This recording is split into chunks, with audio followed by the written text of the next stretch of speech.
இன்னைக்கு உலக அளவில் என்ன நடக்குது அப்படின்னு பாத்தீங்கன்னா, இதுக்கு முன்னாடி வளர்ந்த நாடுகள் தங்களுடைய சந்தையை திறந்து வைத்திருந்தார்கள், பொருளாதார வாய்ப்புகளை மற்றவர்களுக்கு கொடுப்பதற்கு தயாராக இருந்தார்கள். அப்படிப்பட்ட ஒரு காலகட்டம் முடிந்து இன்னைக்கு எங்களுக்கு என்ன பொருளாதார வாய்ப்புகளை உலகம் வழங்கப் போகிறதுன்னு எல்லா நாடுகளையும் கேட்கிற இடத்துக்கு அமெரிக்கா போன்ற ஒரு வளர்ந்த நாடு வந்திருக்கிறது. இது கிட்டத்தட்ட பொருளாதாரத்தை தலைகீழாக பார்க்கக்கூடிய ஒரு சூழ்நிலையை உருவாக்கி இருக்கிறது. ஏன்னா இதுக்கு முன்னாடி உலகின் மிகப்பெரிய ஒரு democracy, biggest super power of the world ஒவ்வொரு நாடா போய் உங்க நாட்டில் எனக்கு என்ன விற்கிறதுக்கு வாய்ப்பு கொடுக்க போறேன்னு கேட்கணும்னு யாராவது 10-20 வருஷம் முன்னாடி சொல்லியிருந்தா அது யாருமே நம்பியிருக்க மாட்டாங்க. பட் அப்படிப்பட்ட ஒரு சூழ்நிலையை இன்னைக்கு உருவாக்கி, இந்த சூழ்நிலையில என்ன நடக்குது அப்படின்னு பாருங்க. எல்லா நாடுகளும் ஒரு பக்கம் அமெரிக்காவோட டாரிஃப்ல உடன்பாடு ஏற்படுத்திக்கிட்டே வரும். இது ஒரு பக்கம் நடக்குது. இன்னொரு பக்கம் மற்ற நாடுகள் அவர்களுக்கிடையே வர்த்தக ஒப்பந்தங்களை தொடர்ந்து உருவாக்கி வருகிறார்கள். இதன் வெளிப்பாடு என்னன்னாக்கா, ஒவ்வொரு நாடும் தன்னுடைய பார்கெனிங் பவர் என்ன, தன்னால் தன்னுடைய மக்களுக்கு எதை பெற்றுத்தர முடியும் என்ற அந்த தேடலில் இறங்கி இருக்கிறார்கள். சோ இந்த கவுண்டர் பிரஷர்ஸ்க்கு நடுவுல நம்முடைய நிலைமை என்ன, நாம எங்க நிக்கணும், எந்த துறையில நம்முடைய நிலைப்பாடு எப்படி இருக்க வேண்டும், இறக்குமதி சார்ந்த நம்முடைய கொள்கைகள் எப்படி வகுக்கப்பட வேண்டும், ஏற்றுமதி பாதிக்காத வகையில நம்ம எப்படி உடன்பாடுகளை எல்லோருடைய எட்ட வேண்டும். இதுதான் இன்னைக்கு சேலஞ்ச். இது ஏதோ 2 பேருக்குள்ள நடக்கிற ஒரு விஷயம் இல்லை. It's multi branch problem. இது ஒருத்தருடைய பிரச்சனை இல்ல, இரு நாடுகளுக்கு இடையே உள்ள பிரச்சனை இல்ல, எல்லா நாடுகளுக்கு இடையே நடக்கக்கூடிய ஒரு விஷயம். சோ இதுல ஒப்பந்தத்தை எட்ட போகிறோமா இல்லையா, அந்த ஒப்பந்தம் எப்படி இருக்க போகிறது, அந்த ஒப்பந்தம் நமக்கு என்ன வகையான பாதகங்களை உருவாக்கும். கொஞ்சம் தயவு செய்து அமைதியா அப்படி உட்காருங்களேன். நடந்துகிட்டே இருக்கீங்க, பேசிக்கிட்டே இருக்கீங்க, பர்பஸே சால்வ் ஆகல. தயவு செய்து தப்பா நினைச்சுக்காதீங்க.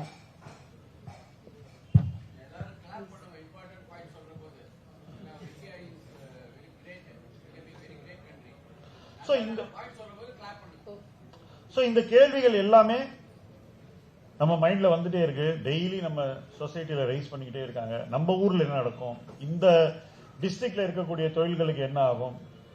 சோ ஒரு பக்கம் நேஷனல் இன்ட்ரெஸ்ட், இன்னொரு பக்கம் ஸ்டேட் இன்ட்ரெஸ்ட், அதுக்கப்புறம் டிஸ்ட்ரிக்ட் இன்ட்ரெஸ்ட் வரைக்கும் இந்த ப்ராப்ளம் இதுக்கு நிறைய பிரதிபலிப்பு இருக்கு. இது has got consequences.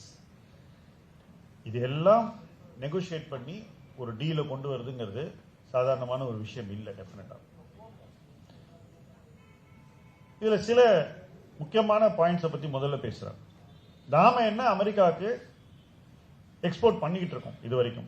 Pharmaceutical products, information technology services, இது 2 தான் முக்கியமானது. புதுசா இப்ப எலக்ட்ரானிக்ஸ் வந்திருக்கு. இந்த எலக்ட்ரானிக்ஸ் இதுக்கு முன்னாடி அமெரிக்கா யார்கிட்ட இருந்து வாங்கிட்டு இருந்தாங்க? சைனா கிட்ட இருந்து வாங்கிட்டு இருந்தாங்க. சோ இப்ப நம்ம இப்படி ஒரு மேஜர் இண்டஸ்ட்ரியிலும் நம்முடைய ஒரு இடத்தை ஸ்லோவா தேடி பிடிச்சிக்கிட்டு இருக்கோம். அடுத்தது ஏரோஸ்பேஸ், ஏர்கிராஃப்ட் மேனுஃபேக்சரிங், அந்த இண்டஸ்ட்ரி வருது. ஒவ்வொரு இண்டஸ்ட்ரியா நம்ம நம்முடைய டைமை நோக்கி போயிட்டு இருக்கோம். Our time in those industries has to come. இந்த பேச்சுவார்த்தைக்கு இடையில கூட நீங்க பாத்தீங்கன்னா எலக்ட்ரானிக்ஸ் எக்ஸ்போர்ட்ஸ் அந்த டாரிஃபை சந்திக்கல, பார்மாக்கு அந்த ஸ்பெஷல் டாரிஃப் அப்ளை ஆகல, இன்ஃபர்மேஷன் டெக்னாலஜி பாதிக்கப்படல. சோ மேஜர் இண்டஸ்ட்ரீஸ் இந்த பேச்சுவார்த்தைக்கு இடையில கூட பாதிப்புக்கு ஆளாகவில்லை என்பதை முதல்ல நீங்க கவனம் கொள்ளுங்கள். அப்போ அந்த பேச்சுவார்த்தையை நடத்திய விதமே இதுல இருந்தெல்லாம் எக்ஸம்ஷன் வாங்கி தொடர்ந்து நெகோசியேட் பண்ணிக்கிட்டே வந்திருக்காங்கன்றதுதான் இதுல நம்ம புரிஞ்சுக்க வேண்டியது. அடுத்த விஷயம், இன்னும் என்னென்ன நம்ம ஏற்றுமதியில புதுசா ட்ரை பண்ணிட்டு இருக்கோம். இங்கதான் நம்ம மாநிலம், நம்முடைய டிஸ்ட்ரிக்ட் சம்பந்தப்பட்ட விஷயங்கள் வந்துருது. ஃபர்ஸ்ட் டெக்ஸ்டைல், ஜவுளி ஏற்றுமதி, 2வது லெதர், 3வது ஃபுட்வேர். நம்ம மாநிலத்தை பொறுத்த வரைக்கும் இந்த 3 இண்டஸ்ட்ரீஸ் ரொம்பவே sensitive job creating industries. So இந்த 3 இண்டஸ்ட்ரீஸ்ல நமக்கு ஒரு நல்ல உடன்பாடு அமெரிக்காவோட எட்டப்பட வேண்டும், மற்ற நாடுகளோடையும் இருந்தா பெட்டர். ஏன்னா ஏற்கனவே சில பிரச்சனைகள் இருக்கு, ஒவ்வொரு இண்டஸ்ட்ரியிலும் ஒவ்வொரு ப்ராப்ளம் இருக்கு. உதாரணத்துக்கு காட்டன் ப்ரொடக்ஷன் இந்தியாவில் சில ஆண்டுகளா அதிகரிக்கவே இல்லை. ஸோ அந்த ப்ராப்ளம் ஏற்கனவே இருக்கு இண்டஸ்ட்ரிக்கு. பிளஸ் பங்களாதேஷோட யூஎஸ்க்கு ஒரு வேறு விதமான ஒரு ஃபேவரபிள் ட்ரீட்டி இருந்தது. ஸோ அவங்களுக்கு ஒரு காஸ்ட் அட்வான்டேஜ் தொடர்ந்து இருந்துகிட்டு, இது மாதிரி பல நாடுகளுக்கும் இந்த மாதிரி அட்வான்டேஜஸ் இருக்கு. இப்ப இந்த ப்ராப்ளமை சால்வ் பண்ணும்போது வரக்கூடிய உடன்படிக்கை நமக்கு ஒரு சாதகமான நிலைப்பாட்டை உருவாக்கும் என்று அந்த துறையில் இருப்பவர்களே எதிர்பார்க்கலைங்கிறது தான் உண்மை. Nobody expected it. ஸோ இதுல என்ன நடந்திருக்குன்னு நான் சொல்றேன். டெக்ஸ்டைல்ல இன்னைக்கு யூரோப்பியன் யூனியனுக்கு நம்ம ஈயூக்கு நம்ம எந்த விதமான டேரிஃப் இல்லாம எக்ஸ்போர்ட் பண்ணலாம். இது ஒரு மிகப்பெரிய மாற்றம். அவர் பேசும்போது கூட சொன்னாரு திருப்பூர் பத்தி. கிட்டத்தட்ட அந்த 10 டேஸ்ல அந்த மூடே கம்ப்ளீட்டா சேஞ்ச் ஆயிருக்கு. பிகாஸ் உங்களுக்கு ஒரு 10% உங்களுடைய காஸ்ட் ஸ்ட்ரக்சர் மாறிடுச்சுன்னா மொத்தமே மாறிடுது. உங்களுடைய எக்கனாமிக் ஆப்பர்ச்சுனிட்டி அதிகமாயிடுது. நீங்க இன்னும் நிறைய பிசினஸ் பண்ண முடியுது. இன்னொரு விஷயம் என்னன்னா, இதுல போட்டி நாடுகள் வியட்நாம், பங்களாதேஷ் போன்ற நாடுகளுக்கு இன்னைக்கு நம்மளை விட ஸ்லைட்லி ஹையர் டாரிஃப் இருக்குன்றது முக்கியமான பாயிண்ட். இன்னை வரைக்கும் நம்ம என்ன நினைச்சுக்கிட்டு இருந்தோம்னா, டாரிஃப் டீல் வந்தா டெக்ஸ்டைல் பாதிக்கப்படும். இதான் நம்மளுடைய நெரேட்டிவ், நம்மளுடைய பயம் இதான். பட் ஃபைனலா நீங்க பாத்தீங்கன்னா இன்னைக்கு அந்த இண்டஸ்ட்ரியே பயந்துகிட்டு இருந்த அந்த இண்டஸ்ட்ரி இன்னைக்கு எங்களுக்கு மிகப்பெரிய பொருளாதார வாய்ப்பு உருவாக்கி இருக்கு அப்படின்னு நம்ம சொல்றாங்க. அடுத்தது லெதர்ல இன்னைக்கு யூரோப்பியன் யூனியனோட ஒரு சூப்பர் டீல், கிட்டத்தட்ட டாரிஃப் இல்லாத ஒரு டீலை வாங்கி கொடுத்துருக்காங்க. ஸோ அப்படி ஒரு டாரிஃப் இல்லாத ஒரு டீல் வரும்போது டியூட்டி ஃப்ரீ எக்ஸ்போர்ட்ஸ் நம்மளால பண்ண முடியுது அந்த நாட்டுக்கு. ஃபுட்வேர்ல நம்ம நிறைய யூரோப்புக்கு பண்ணியிருக்கோம். ஆனா இப்ப நம்மளுடைய சந்தை யூஎஸ் ஆக இருக்க போகுது. இன்ஃபேக்ட் நம்ம தமிழ்நாட்டில் செய்யார் போன்ற இடங்கள்ல மிகப்பெரிய ஃபுட்வேர் பார்க்ஸ் வருது. உலகத்தில் உள்ள மிகப்பெரிய பிராண்ட்ஸ் நைக்கி, கிராக்ஸ் இவங்க எல்லாம் தமிழ்நாட்டில் உற்பத்தி பண்ணிட்டு இருக்காங்க. ஸோ அங்கேயும் நமக்கு வந்து ஒரு ஸ்டேபிள் டாரிஃப், நம்ம தாங்கக்கூடிய ஒரு டாரிஃப், உற்பத்தியில் நம்ம வளர்ச்சியை வெகுவாக வருங்காலத்தில் உருவாக்கக்கூடிய வகையில் அமைந்திருக்கிறது.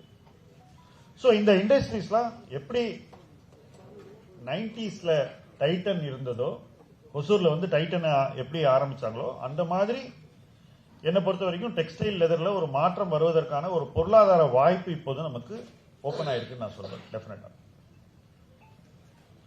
அடுத்தது அக்வாகல்ச்சர், ஷ்ரிம்ப்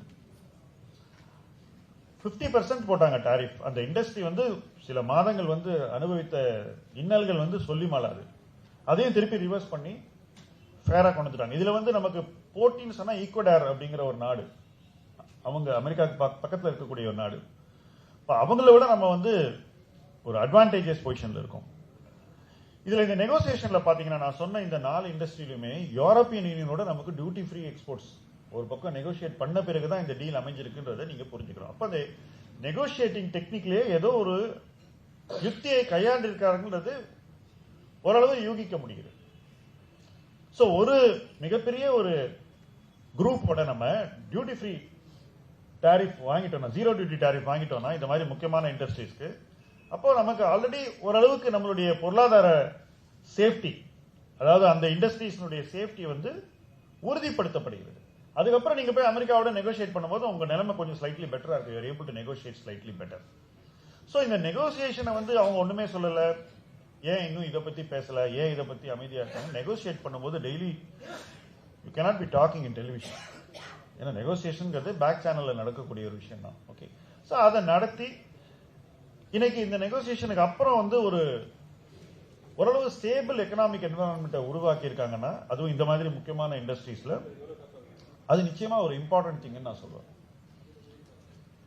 சோ நீங்க பாருங்க, இன்னைக்கு எலக்ட்ரானிக்ஸ் நம்மளுடைய பாதை ட்ரெஜெக்டரி வளர்ச்சியை தான் நோக்கி போயிட்டு இருக்கு. இன்னும் அதிகமான வளர்ச்சியை நோக்கி தான் நம்ம போயிட்டு இருக்கோம். செமிகண்டக்டருக்கு நம்ம இப்ப இன்வெஸ்ட்மெண்ட்ஸ் போட்டுக்கிட்டு இருக்கோம். அது வந்து எப்படி எலக்ட்ரானிக்ஸ் 5 வருஷம் முன்னாடி இருந்ததோ அந்த இடத்துல இன்னைக்கு இருக்கு. Semiconductor technology transfer, deals, exports எல்லாத்துலயும் அமெரிக்காவோட நம்ம நிச்சயமா வர்த்தகம் பண்ணுவோம். அதுக்கு அடுத்தபடியாக ஏரோஸ்பேஸ் அண்ட் ஏர்கிராஃப்ட் மேனுஃபேக்சரிங் பாத்தீங்கன்னா அமெரிக்கன் கம்பெனிஸ் நிச்சயமா இங்க வந்துட்டு இருக்காங்க. போயிங்க்கு இது மிகப்பெரிய, இந்த டீல் வந்து ஒரு மிகப்பெரிய பிளஸ்ஸா இருக்கும். பிகாஸ் போயிங்க்கு இன்னைக்கு அமெரிக்கா ஒரு நெகோசியேட் பண்ணி ஒரு நல்ல பொசிஷனை வாங்கி கொடுத்துருக்கு. சோ இங்க இருக்கக்கூடிய கம்பெனிஸ் ஏரோப்ளேன் பார்ட்ஸ் மேனுஃபேக்சர் பண்ண போறாங்க இன்னும் நிறைய. அதுக்கு ஒரு காரிடார் இருக்கு, இங்க இருக்கு, நார்த்லயும் இருக்கு. சோ அந்த இண்டஸ்ட்ரி இன்னும் ஏர்லி ஸ்டேஜ்ல இருக்கு. பில்லியன்ஸ் ஆஃப் டாலர்ஸ் அந்த இண்டஸ்ட்ரிக்கு வருவதற்கு இந்த டீல் வந்து ஒரு ஸ்டெபிலிட்டியை கொடுத்திருக்கு. சோ இப்படி ஒவ்வொரு இண்டஸ்ட்ரியா நீங்க பாத்தீங்கன்னா நம்ம எக்ஸ்போர்ட்டுக்கு இன்னைக்கு ஒரு சாதகமான சூழ்நிலையை உருவாக்கி இருக்கும் compared to what it was before. And இது வந்து நாட் ஒன்லி அமெரிக்கா நமக்கு என்ன டாரிஃப் போடுறாங்கிறது மட்டும் இல்ல, போட்டி போடக்கூடிய நாடுகளை எங்க வைக்கிறாங்கன்றது ரொம்ப முக்கியம். நம்ம எல்லாமே என்ன பாக்குறோம்னா நாம எங்க நிக்கிறோம்ன்றதான் பாக்குறோம் வெர்சஸ் அமெரிக்கா. பட் பார்க்க வேண்டியது என்னன்னா மற்ற நாடுகள் எங்க நிக்கிறாங்கன்றதான். என்ன பொறுத்த வரைக்கும் நாம எங்க நிக்கிறோங்கிறது ஒரு நல்ல இடம். பட் மற்ற நாடுகள் எங்க இருக்காங்கன்றதோட நம்ம கம்பேர் பண்ணி பார்க்கும்போது அங்கதான் நம்மளுடைய அட்வான்டேஜ் ஸ்லோவா ஓபன் அப் ஆகுதுன்னு நான் நினைக்கிறேன். இது யுஎஸ் பொறுத்த வரைக்கும் மிக முக்கியமான சில மாற்றங்கள். சரி, இப்ப அவங்கள்ட்ட இருந்து நம்ம 500 பில்லியன் வாங்க போறோமே, அப்போ வந்து நம்ம நாட்டினுடைய இன்ட்ரெஸ்ட் வந்து நம்ம விட்டு கொடுத்துருவோமா? இது ஒரு பரவலாக வரக்கூடிய ஒரு கேள்விதான். இப்ப அமெரிக்காவோட கடைசியா எப்ப நம்ம ஒரு பெரிய ஒப்பந்தம் போட்டோம்னு பாத்தீங்கன்னா 2008 நியூக்ளியர் டீல் போட்டோம். அப்ப கூட நம்ம இடதுசாரி தோழர்கள்லாம் அரசுக்கு தங்களுடைய ஆதரவை வந்து வித்ரா பண்ணிக்கிட்டாங்க. இப்ப 2008 போட்ட டீல் இன்னைக்கு நம்ம 17 வருஷம் கழிச்சு இருக்கோம். இப்ப இந்தியா எப்படிப்பட்ட நாடுங்கிறத நம்ம முதல்ல புரிஞ்சுக்கணும்ல. நம்ம நாட்டை நம்ம கரெக்டா புரிஞ்சுக்கணும். அதுதான் இதுல முக்கியமான பாயிண்ட். இப்ப இந்த 17 வருஷத்துல நம்ம என்ன நம்மளுடைய அமெரிக்காவுக்கு வந்து நம்மளுடைய நியூக்ளியர் இன்ட்ரெஸ்ட் வந்து அப்படியே தாரவாத்துட்டோமா, இல்ல அமெரிக்கன்ஸ்க்கு ஏதோ பயங்கரமா எடுத்து கொடுத்துட்டோமான்னு பாத்தீங்கன்னா ஒண்ணுமே இல்லை. அந்த டீல போட்டோம், அந்த டீல்ல எவ்வளவு ப்ரோக்ரஸ் பண்ண முடியுங்கிறத பார்த்துட்டு இருக்கோம். அந்த டீல்ல பெரிய பாதகம் நடந்ததாக எனக்கு இந்த 17 வருஷத்துல தெரியல. சோ ஒப்பந்தம் என்பது இரு நாடுகளுக்குடைய ஏற்படுகின்ற ஒரு புரிந்துணர்வு சொல்றேன். It's understanding. ஓகே, அந்த அண்டர்ஸ்டாண்டிங் எப்படி க்ரோ பண்ண போறோங்கிறது ட்ரேட், காமர்ஸ், பிசினஸ் டிசைட் பண்ண வேண்டியது. Government cannot decide beyond the point. ஒரு அளவு தான் கவர்மெண்டால பண்ண முடியும். ஆனா கவர்மெண்ட் வந்து ஒரு எனேபிளர், ஒரு ஃபெசிலிட்டேட்டரா இதை உருவாக்கி கொடுக்குது. இப்போ தமிழ்நாட்டில இருந்து ஷூஸ் போறது, கிராக்ஸ், ஸ்லிப்பர்ஸ் போகுது. இப்ப 18% டியூட்டி போட்டிருக்காங்க. அந்த மார்க்கெட்ல விற்கிற விலையில ஒரு சின்ன பிராக்ஷன் தான் நாம இங்க இருந்து ஏற்றுமதி செய்யக்கூடிய விலை. இது வந்து ஆப்பிள் போனுக்கும் பொருந்தும், எலக்ட்ரானிக்ஸ்க்கும் பொருந்தும். நீங்க 80,000க்கு போன் வாங்கினீங்கன்னாக்கா இங்க இருந்து அமெரிக்காவுக்கு 80,000க்கு விற்க மாட்டாங்க. அவங்களுடைய காஸ்ட் ஆஃப் ப்ரொடக்ஷன் என்னவோ அதுக்கு ஒரு சின்ன மார்ஜினை வச்சு விற்பாங்க. அப்போ அந்த காஸ்ட் ஆஃப் ப்ரொடக்ஷனுக்கு தான் நீங்க 18% கட்ட போறீங்க tariff, not on the selling price of the product. இதை வந்து தெளிவா புரிஞ்சுக்கங்க. இது தாங்கக்கூடிய ஒண்ணுதான். 50% போட்டா அது பண்ண முடியாது. But 18% is parable. அப்படி பண்ணும்போது என்ன ஆகுதுனாக்கா, எப்போ நீங்க ஒரு பேரபிள் ஸ்ட்ரக்சரை நீங்க வந்து உருவாக்குறீங்களோ, நம்மளால தாங்கக்கூடிய ஒரு பொருளாதார ஸ்ட்ரக்சரை நீங்க உருவாக்க போறீங்களோ, அப்போ இங்க இருந்து நிறைய உற்பத்தி ஆகி அமெரிக்காவுக்கு ஏற்றுமதி ஆகக்கூடிய ஒரு சூழ்நிலை உருவாகிறது. இப்ப இதெல்லாம் ஜாப் கிரியேட்டிங் இண்டஸ்ட்ரீஸ். இதுதான் நம்ம தெளிவா புரிஞ்சுக்கணும். ஸோ இதெல்லாம் வந்து ரியலி ஜாப் கிரியேட்டிங் இண்டஸ்ட்ரீஸ். ஃபுட்வேர்லாம் வந்து can be a very big job creating industry. இப்ப அந்த வகையில இந்த டீல்ல நிறைய ஜாப் கிரியேஷனுக்கும் ஸ்டேட்டுடைய டெவலப்மெண்ட்டுக்கும் நிறைய ஆப்பர்ச்சுனிட்டிஸ் ஓபன் ஆயிருக்கிறதா தான் நான் இந்த டீல்ல பாக்குறேன். So that's the state side of it. அடுத்தது நம்ம இறக்குமதிக்கு என்ன பண்ண போறோங்கிறதுல நிறைய கேள்விகள் இருக்கு. இன்னும் அதான் நான் சொன்னேன், நியூக்ளியர் டீல்ல என்ன நடந்ததுன்ற ஒரு எக்ஸாம்பிள் நான் கொடுத்தேன். இப்ப 500 பில்லியன் வரைக்கும் நம்ம வாங்குறோம்னு சொல்லியிருக்கோம். இப்ப இங்கே நீங்க பார்க்கணும், இந்த டீல் எப்படி வேகம் பிடிச்சதுன்னு நீங்க பாத்தீங்கன்னாக்கா, அமெரிக்கா வெனிசுவேலால ஆட்சி மாற்றத்தை கொண்டு வந்த உடனே இந்தியா மீது பெரும் அழுத்தத்தை கொடுத்தது ரஷ்யன் ஆயில் நம்ம வாங்கக்கூடாதுன்னு. அதுக்கு முன்னாடி கொடுத்துட்டு இருந்தாங்க ஒரு சில வாரங்கள். ஆனா இது பண்ண உடனே அந்த அழுத்தம் இன்னும் அதிகமாச்சு.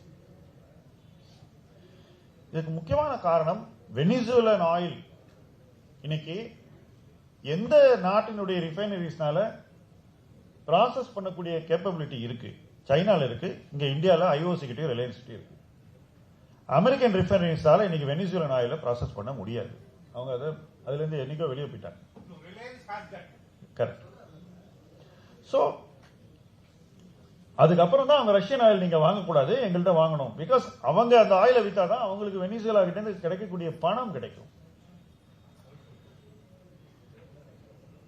சோ இந்தியா ஏற்கனவே ரஷ்யாவோடு இந்த ஆயில நம்ம வந்து வாங்கலனாக்கா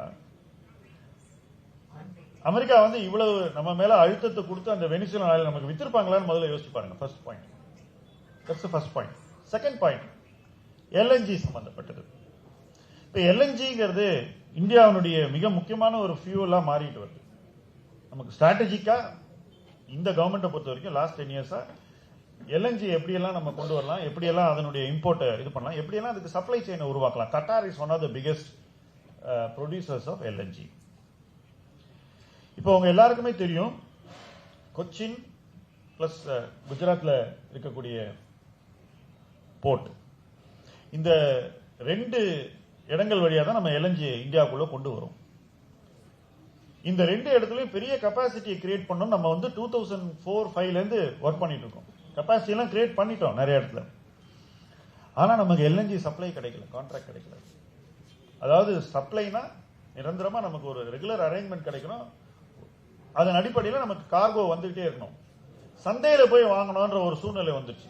ஏன்னா அமெரிக்கா கத்தார் மீது கொடுத்த அழுத்தத்தினால கத்தார் ஒரு பாயிண்ட்டுக்கு மேல நம்மளோட டீல்ஸே போட மறுத்தார்கள். இதுதான் வந்து 2005-15 நடந்த விஷயம். இன்னைக்கு அமெரிக்கா வந்து நமக்கு நேரடியாக எல்என்ஜி விற்கிறேன்னு நம்ம கிட்ட வந்து நிக்கிறாங்க சார்.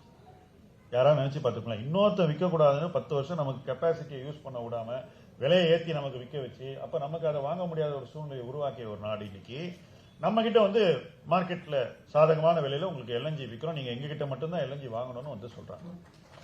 Very simple. இப்ப இந்த மாற்றங்கள்லாம் நம்ம வந்து பார்த்து அப்சர்வ் பண்ணி தான் புரிஞ்சுக்க முடியுமே தவிர இதை பத்தி டெய்லி யாரும் பேச போறது இல்லை. That is the fact.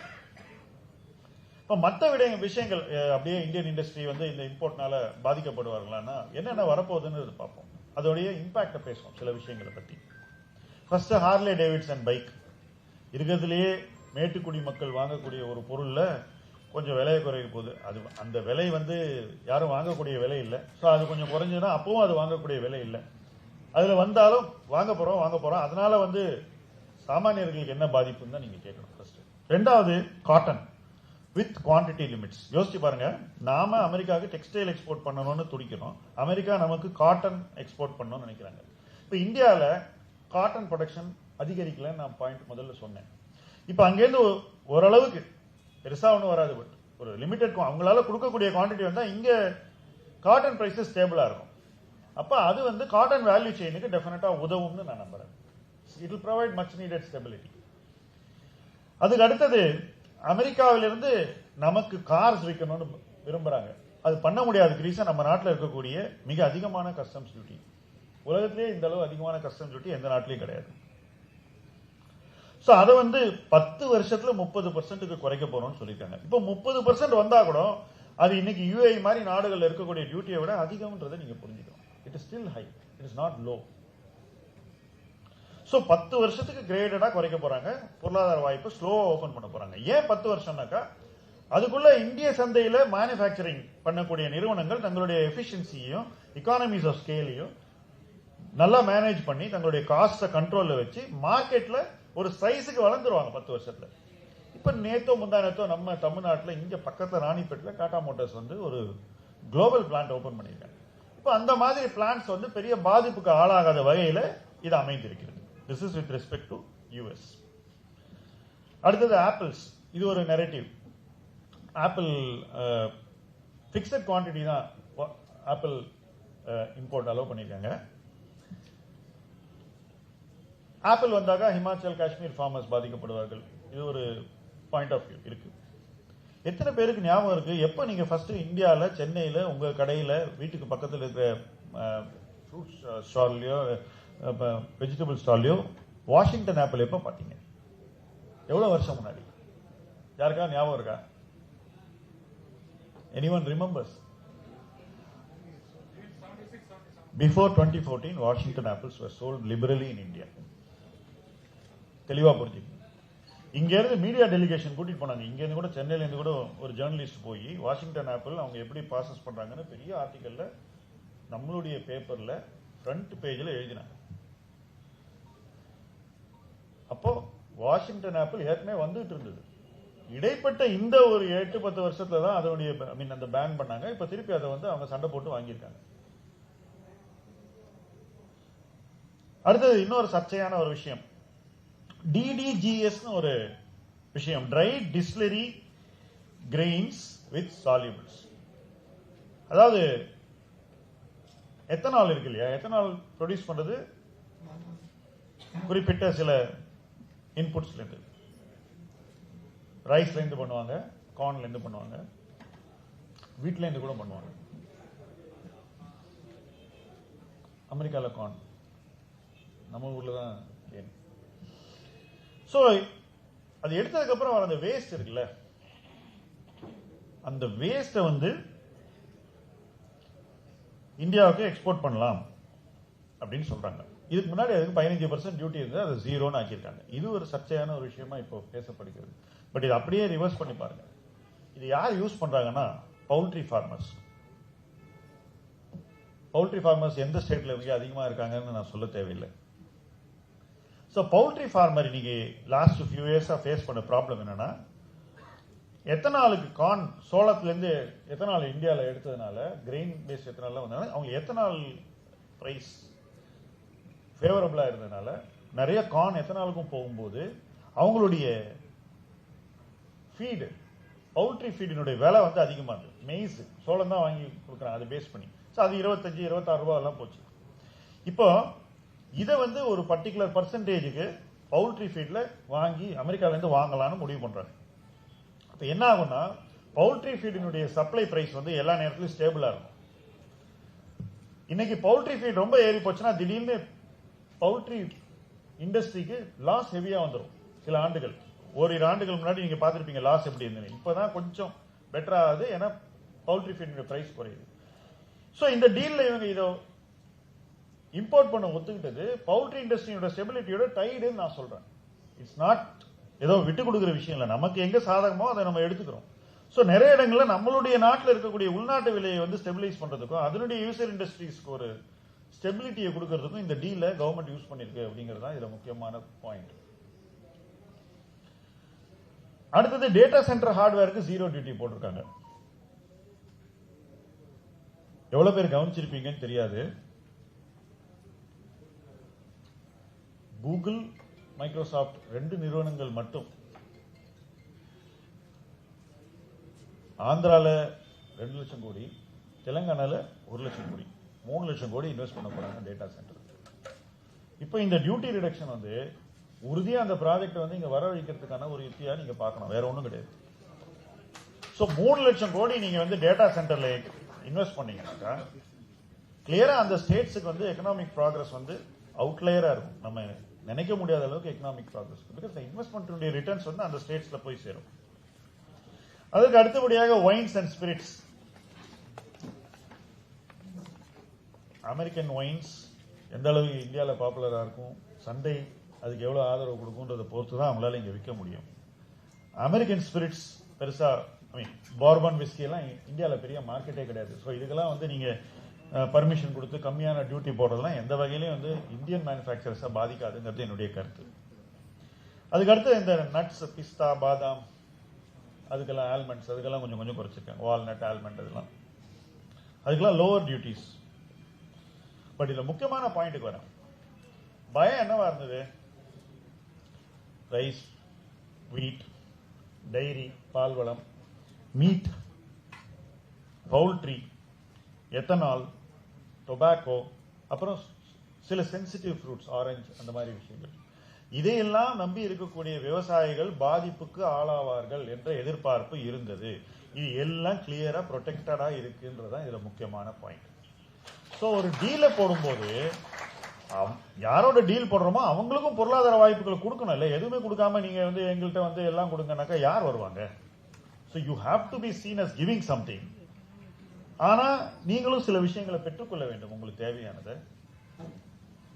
அதை பெற்றுக்கொள்ளும் போது அதன் பொருளாதார பெனிஃபிட்ஸ் வந்து உங்களுடைய மக்களை சென்றடைய வேண்டும். கீழே போனோம், it has to percolate down. And மறுபடியும் அது கீழே போய் பெர்குலேட் ஆகும்போது அது பொருளாதார வளர்ச்சியாக மாற வேண்டும். அந்த பொருளாதார வளர்ச்சி வரும்போது அது நாட்டுக்கு வந்து ரெவென்யூ, வரி உருவாக்கி தர வேண்டும். அந்த வரிகளில் கிடைக்கக்கூடிய பணத்தை எடுத்து மறுபடியும் இன்வெஸ்ட் பண்ணி நம்முடைய பொருளாதார வளர்ச்சியை அடுத்த 10-20 ஆண்டுகளுக்கு 7-9% ரீஜன்ல எங்க போய் நிறுத்த முடியுமோ அங்க போய் நிறுத்த வேண்டிய ஒரு தேவை இருக்கு. இதையெல்லாம் பொறுமையா பண்ணாம எப்படி பண்ண முடியும்னு எனக்கு தெரியல. You have to be very very skilled, very precise, very patient and very persistent. அப்பதான் இதெல்லாம் வந்து பண்ண முடியும். இன்னைக்கு இந்தியன் கவர்மெண்ட் இதுக்கு முன்னாடி நம்ம இருந்த காலகட்டங்கள்லாம் யோசிச்சு பாருங்க, அங்கேருந்து எவ்வளவு தூரம் நம்ம கடந்து வந்திருக்கோன்றத பாருங்க. அமெரிக்கன் பிரசிடென்ட் வந்து இந்தியாவுடைய எந்த தலைவரை தன்னுடைய நண்பர் என்று சொல்லி இருக்கிறார்? எந்த அமெரிக்கன் பிரசிடென்ட் எந்த இந்திய தலைவரை தன்னுடைய நண்பர் என்று சொல்லி இருக்கிறார்? யோசிச்சு பாருங்க. Probably the first person who was called a friend was Dr. Manmohan Singh. அதுக்கு முன்னாடி யாருமே கிடையாது. அதுவும் நியூக்ளியர் டீல்னால. அதுக்கு முன்னாடி இல்லை.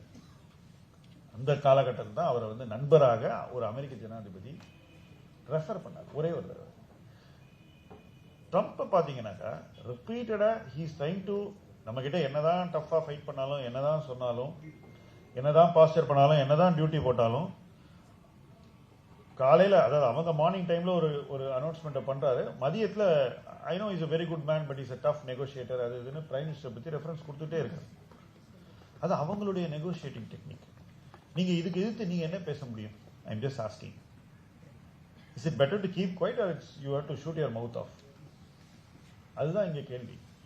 சோ இந்த டீல் வருவதற்கு முன்னாடி நிறைய விஷயங்கள் நம்ம வந்து தவறான புரிதல்களை தொடர்ந்து பேசிட்டு இருந்தோம்னு நினைக்கிறேன். இப்ப இந்த டீல் வந்து தெளிவை கொடுத்த பிறகு எல்லாருமே அமைதியாயிட்டோம். பட் இப்பதான் பேசணும். ஆக்சுவலா this is the time to speak. That's why I agree to speak.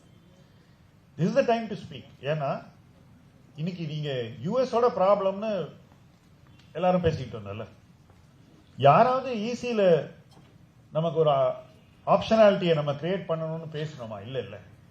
US problem solve ஆகிறதுக்கு முன்னாடி யூரோப்பியன் யூனியனோட நமக்கு ஒரு ஆப்ஷனாலிட்டியை கிரியேட் பண்ணதான் இந்த டீலுக்கு இருக்கக்கூடிய மிகப்பெரிய ஹைலைட் நான் சொல்றேன். இந்த டீலுக்கு முன்னாடியே அந்த ஹைலைட் வந்துருச்சு. 96 to 99% of the goods which India exports to European Unionல tariff cut or elimination. ஒன்னு டாரிஃப் குறைக்கப்படும் அல்லது எலிமினேட் இல்லாமல் செய்யப்படும். Textile, gems and jewellery, leather, footwear zero duty. Marine products zero duty. Plastic, base metals, chemicals இதுல எல்லாம் duty குறைப்பு. So எத்தனை இண்டஸ்ட்ரீஸ் நம்ம வந்து யூரோப் ஒரு ஆப்ஷனாலிட்டியா ஓபன் பண்ணிருக்கோன்றத பாருங்க. எத்தனை இண்டஸ்ட்ரீஸ் ஓபன் பண்ணிருக்கோம். சோ இப்ப திருப்பி யூஎஸோட நாம பண்ண டீலோட இதை பொருத்தி பாருங்க. எங்கெல்லாம் நமக்கு பெனிஃபிட்ஸ் கிடைச்சிருக்குன்னு பாருங்க யூஎஸோட, ஆர் எங்கெல்லாம் பாதிப்பு குறைவா இருக்கு, எதிர்பார்த்ததோட குறைவா இருக்குன்னு பாருங்க. யூரோப்பியன் யூனியன் டீலோட இதை பொருத்தி பாருங்க. அப்ப உங்களுக்கு இந்தியாவுடைய நெகோசியேட்டிங் ஸ்ட்ராட்டஜி தெளிவா புரியும். It's very clear. இதன் மூலமாக இந்தியா இயூக்கான பைலாட்டரல் ட்ரேட் 7 ஆண்டுகள்ல டபுள் ஆகும்னு எக்ஸ்பெக்ட் பண்றாங்க. வர்த்தகம் 2 மடங்கு ஆகும்னு எக்ஸ்பெக்ட் பண்றாங்க. என் பார்வையில இந்தியாவுக்கு யூஎஸோட இருக்கக்கூடிய ட்ரேட் வந்து வெகுவாக அதிகரிக்கும் அப்படிங்கறத என்னுடைய எதிர்பார்ப்பு. இன்னைக்கு நம்ம கிட்டத்தட்ட $45 பில்லியன் அமெரிக்காவோடு நடக்கக்கூடிய வர்த்தகத்துல சர்ப்ளஸ் கிரியேட் பண்றோம். $45 பில்லியன். அமெரிக்கா என்ன கேட்கறாங்கன்னா, எங்களோட ஒரு $500 பில்லியன் ட்ரேட் பண்ணுங்கன்னு சொல்றாங்க. That's what they say. That's not 1 year, for a period of time. So America சொல்றேன், நீங்க எங்க கிட்ட இன்னும் நிறைய எங்கள்கிட்ட வாங்குங்க பொருள். அதுதான் அவங்க சொல்லக்கூடிய மிக முக்கியமான பாயிண்ட். நீங்க எங்களுக்கு கம்மியா இருங்கன்னு அவன் சொல்லல.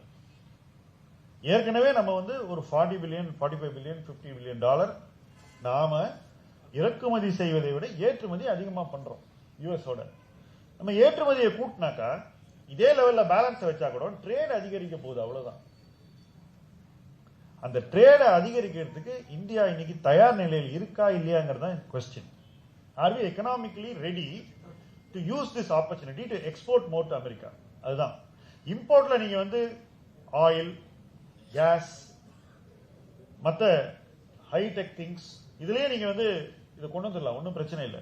அண்ட் அவங்க ஒரு விஷயத்தை எக்கனாமிக்கா ப்ரொடியூஸ் பண்ணாதானே இங்க விற்க முடியும். அவங்க எத்தனையோ விஷயத்தை ப்ரொடியூஸ் பண்றதே நிறுத்தி எவ்வளவு நாள் ஆகுது. ஸோ நம்மளுடைய பேசிக் இண்டஸ்ட்ரீஸ்க்கான எக்ஸ்போர்ட் ஆப்பர்ச்சுனிட்டி இன்டாக்டா இருக்கு. நமக்கு தேவையான பொருளை அவங்க கொடுக்குறேன்னு சொல்றாங்க. இது வாங்குறதுல என்ன பிரச்சனை? ஒன்றும் கிடையாது என்னை பொறுத்த வரைக்கும். நீங்க கத்தார்ல வாங்குறதுக்கு பதிலாக யூஎஸ்ல இருந்து வாங்க போறீங்க, ரஷ்யாட்ட வாங்குறதுக்கு பதிலாக யூஎஸ்ல வாங்க போறீங்க. நமக்கு தேவை இருக்குல்ல, நல்ல விலையில கொடுத்தா நல்லது. ஸோ இதுதான் இன்னைக்கு சிச்சுவேஷன். இன்னொரு விஷயம் நீங்க புரிஞ்சுக்கணும், கடைசியா அதை சொல்லி நான் கம்ப்ளீட் பண்ணிடுறேன். எல்லாருமே ஆட்டோமொபைல் இண்டஸ்ட்ரியே ஒரு பேராமீட்டரா நம்ம பார்ப்போம் இல்லையா? இப்போ ஆட்டோ காம்பனன்ட் எக்ஸ்போர்ட்ல இந்தியா யூஎஸோட ரொம்ப முக்கியமான ஒரு பார்ட்னர். அதுவும் தமிழகம் மிக மிக முக்கியமான ஒரு பிளேயர் இல்லை. ஸோ இப்போ திருப்பி ஒரு ஸ்டெபிலிட்டி வந்திருக்கு ஆட்டோ காம்பனன்ட் எக்ஸ்போர்ட்ல இந்த டீலுக்கு அப்புறம். ஏன்னா டாரிஃப் நிச்சயமா நிறைய விஷயங்களை ஒரு இக்கட்டான சூழ்நிலையில கொண்டு வந்து நிறுத்திச்சுன்னு தான் சொல்லணும். யூஎஸ் ஆட்டோல என்ன பண்ணிட்டு இருக்காங்க, யூரோப் மற்ற நாடுகளை எப்படி நிர்பந்திக்கிறாங்கன்றதுக்கு ஒரு சின்ன உதாரணத்தை நான் இப்ப சொல்ல போறேன். வேர்ல்ட்லயே most important manufacturer of electric vehicles எந்த நாடு? 5வது மாதமாக அந்த நாட்டில் கார் உற்பத்தி 20% குறைந்திருக்கிறது. எத்தனை பேர் இந்த நியூஸ் நீங்க டிவில எங்கேயோ பாக்குறீங்க? 20% குறைந்திருக்கு. ஜனவரி மாசத்துல பிவைடின்ற நிறுவனம் உங்கள் எல்லாருக்கும் கேள்விப்பட்டிருப்பீங்க. It's the best EV manufacturer in the world. டெஸ்லாவோட பெட்டர் கம்பெனி உண்மையை சொல்லணும்னா. பிவைடி ஜனவரியில 30% production drop, 4th successive month of fall. World's best car manufacturer உற்பத்தி செய்து விற்க முடியாத ஒரு சிச்சுவேஷனுக்கு ஜியோ பொலிட்டிக்கலாக தள்ளப்பட்டிருக்கிறது. இது ஒரு சைனீஸ் கம்பெனி, ரைட்? இதே சூழ்நிலையில இந்தியாவுக்கு யூரோப்பியன் யூனியனுக்கு எக்ஸ்போர்ட் பண்ணக்கூடிய காரினுடைய கோட்டா 2.5x ஆக இன்னைக்கு நீங்க 100 பண்றீங்கன்னா 250 ஏற்றுமதி பண்றதுக்கு நம்ம EU டீல்ல பர்மிஷன் வாங்கிருக்கோம். அதான் ஒப்பந்தம். எவ்வளவு பேர் மாருதியினுடைய ஜனவரி மாதத்துடைய ஏற்றுமதி பண்ணீங்க? இந்தியாவில் 20% வரைக்கும் ஏற்றுமதி வளர்ச்சி நமக்கு எல்லா கம்பெனிஸ்க்கும் கிடைக்க போகுது. அங்க ரிவர்ஸ். எல்லா நாடுகளுமே சைனால இருந்து வரக்கூடிய எலக்ட்ரிக் வெஹிக்கிள்ஸ் எத்தனை விற்கலான்னு போட்டா கொடுக்க சொல்றாங்க. இதுக்கு மேல நீங்க ஒரு வண்டி விற்க முடியாதீங்க எங்க நாட்டில். இது பெஸ்ட் ப்ரொடியூசருக்கு இருக்கக்கூடிய நிர்பந்தம். ஆனா இந்தியன் கம்பெனிஸ் இன்னைக்கு ஒரு நல்ல பிளேஸ்ல இருக்காங்க. நம்ம வந்து ஒவ்வொரு கம்பெனி எத்தனை நாடுகளுக்கு ஏற்றுமதி செய்யறோம்ன்றதை நம்ம பாக்குறது கூட இல்லை. உதாரணத்துக்கு சொல்றேன், பஜாஜ் ஆட்டோ எத்தனை நாடுகளுக்கு மோட்டார் சைக்கிள் ஏற்றுமதி பண்றாங்கன்னு சும்மா கூகுள் பண்ணி பாருங்க. இன்னைக்கு தான் ஏஐ எல்லாம் இருக்கு இல்லையா, போட்டு பாருங்க. மாருதி 5 ஆண்டுகளுக்கு முன்னாடி எத்தனை வாகனங்களை இந்தியாவிலிருந்து ஏற்றுமதி செய்தார்கள்னு ஒரு கணக்கை பாருங்க. இன்னைக்கு எவ்வளவு ஏற்றுமதி செய்யறாங்கன்னு பாத்தீங்கன்னா உங்களுக்கு உண்மை நிலவரம் புரியும். இப்படிப்பட்ட ஒரு காலச்சூழல் நம்ம இருக்கோம். இதுக்கெல்லாம் கவர்மெண்டினுடைய சப்போர்ட்டும் இனிஷியேட்டிவும் டிரைவும் இல்லைன்னா இதெல்லாம் நடக்கவே நடக்காதுங்கிறது தான் பாயிண்ட். கடைசியாக இந்த டாரிஃப் ஒப்பந்தம் முடிந்த பிறகாவது சைனா மீது அமெரிக்கா இன்றைக்கும் போட்டுக் கொண்டிருக்கும் டாரிஃப் அளவு என்னன்னு யாராவது சொல்லுங்க ஆடியன்ஸ்ல. சைனீஸ் குட்ஸ் மீது இன்னைக்கு யூஎஸ் போட்டுக்கிற டாரிஃப் எவ்வளவுன்னு சொல்லுங்க. நம்ம 18ல ஒப்பந்தம் வச்சிருக்கோம். சைனாவுடைய டாரிஃப் கரெக்ட் 2 மடங்கு 2x நமக்கு இருக்கக்கூடிய டாரிஃபோட 2x. அப்போ இதனால பல துறைகளுக்கு நம்மளால வந்து இன்னும் காம்பீட் பண்ணக்கூடிய ஒரு வாய்ப்பு நமக்கு இருக்கிறதுன்றதான் இன்னைக்கு இருக்கக்கூடிய சூழ்நிலை. இந்த ஒப்பந்தம் நமக்கு ஃபியூச்சர்ல என்ன பண்ணும் அப்படின்னு கேட்டீங்கன்னாக்கா, ஓரளவுக்கு ட்ரேட் ஸ்டெபிலிட்டியை கொடுக்கும். நிறுவனங்கள் தங்களுடைய சைஸை அதிகரித்து அதன் மூலமாக தங்களுடைய காம்படிட்டிவ்னஸ் அதிகரித்து உலக அளவில் ப்ரொடியூசர்ஸாக மாறுவதற்கான ஒரு சூழ்நிலை உருவாகி இருக்கிறது. இது வெறும் யூஎஸ்டிடி கிடைச்சதுதான் நடந்திருக்காது. US plus Europe plus multiple கண்ட்ரீஸோட சேர்ந்து நம்ம ஒப்பந்தங்கள் உருவாக்குறதுனால மட்டும்தான் இது சாத்தியமாகிறது. இதை சாத்தியப்படுத்த முக்கியமான ரீசன் வந்து கவர்மெண்டினுடைய அணுகுமுறை. இந்த அணுகுமுறை இல்லைன்னாக்கா இதெல்லாம் நடந்திருக்காதுங்கிறது தான் உண்மை. தொடர்ந்து இதே மாதிரி அணுகுமுறைகளை நம்ம ஒவ்வொரு டைம்லயும் எடுத்துக்கிட்டே இருக்கணும். முக்கியமா as citizens நம்ம பொறுமையா இருக்கணும். if you don't have patience you will not get results. ஏன்னா இதெல்லாம் வந்து எடுத்தவங்க ஒருத்தவங்க நடக்கக்கூடிய விஷயங்கள் இல்லை. it takes time. நான் எதிர்பார்த்தது என்னன்னா ஏப்ரல் மேல தான் ஃபைனலா இந்த அக்ரிமெண்ட் வரும். ஸோ எனக்கும் இந்த பிப்ரவரி 2ஆம் தேதி அன்னைக்கு இரவே அனௌன்ஸ்மெண்ட் வரும்ன்றது ஒரு சர்ப்ரைஸ் தான். பட் அதுக்கப்புறம் தான் நம்ம திரும்பி பார்க்கும்போது எப்படி இதை பண்ணியிருப்பாங்கன்னு பார்க்கும்போது எல்லாத்தையும் ஜியோ பொலிட்டிக்கல் ஈவெண்ட்ஸோட டை பண்ணி தான் இந்த டீல் நடந்திருக்குன்றது தெளிவாக புரியுது.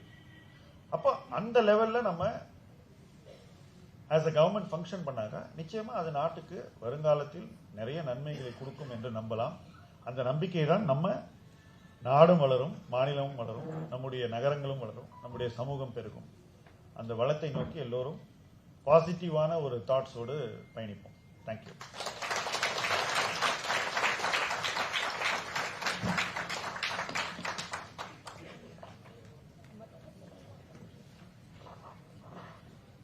இப்பொழுது எக்கனாமிக்ஸ் பத்தி நிறைய சொன்னாங்க. அடுத்தபடியாக நம்மளுடைய சிறப்பு தமிழிசை மேடம் அவர்களுக்கு சிறப்பு செய்ய பொன்னாடை போற்றுவதற்காக காயத்ரி சுரேஷ் மேடம் அவர்களை அழைக்கிறோம். நினைவு பரிசு வழங்க மாவட்ட தலைவர் பொருளாதார